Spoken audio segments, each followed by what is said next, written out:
वसई विधानसभेच्या आमदार स्नेहा दुबे पंडित यांची वसई तहसीलदारांशी महत्त्वपूर्ण भेट, नागरिकांच्या प्रश्नांवर सविस्तर चर्चा। वसई विधानसभेच्या आमदार स्नेहाताई दुबे पंडित यांनी आज गुरुवार दिनांक 5 फेब्रुवारी 2026 रोजी वसई तहसील कार्यालय येथे वसईचे तहसीलदार तथा कार्यकारी दंडाधिकारी दीपक गायकवाड यांची सदिच्छा भेट घेतली। या भेटीदरम्यान वसई विधानसभेतील नागरिकांच्या विविध ज्वलंत समस्या, तक्रारी व अडचणींबाबत सखोल व सकारात्मक चर्चा करण्यात आली। या चर्चेत प्रामुख्याने अवकाळी पावसामुळे झालेल्या शेतकरी व नागरिकांच्या नुकसानीची भरपाई, अनधिकृत बांधकामांचे प्रश्न, संजय गांधी निराधार योजना, रेशन धान्य वितरणातील अडचणी तसेच अन्य लोकहिताच्या विषयांवर लक्ष केंद्रित करण्यात आले। संबंधित विषयांवर तातडीने व परिणामकारक उपाययोजना राबविण्याबाबत स्पष्ट सूचना यावेळी देण्यात आल्या।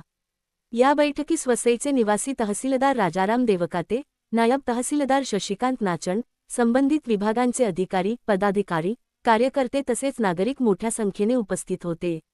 यावेळी बोलताना आमदार स्नेहा दुबे पंडित यांनी वसई विधानसभेतील प्रत्येक नागरिकाच्या प्रश्नाला न्याय मिळावा यासाठी प्रशासनाशी सातत्याने समन्वय साधत ठोस पाठपुरावा केला जाईल, असा विश्वास व्यक्त केला।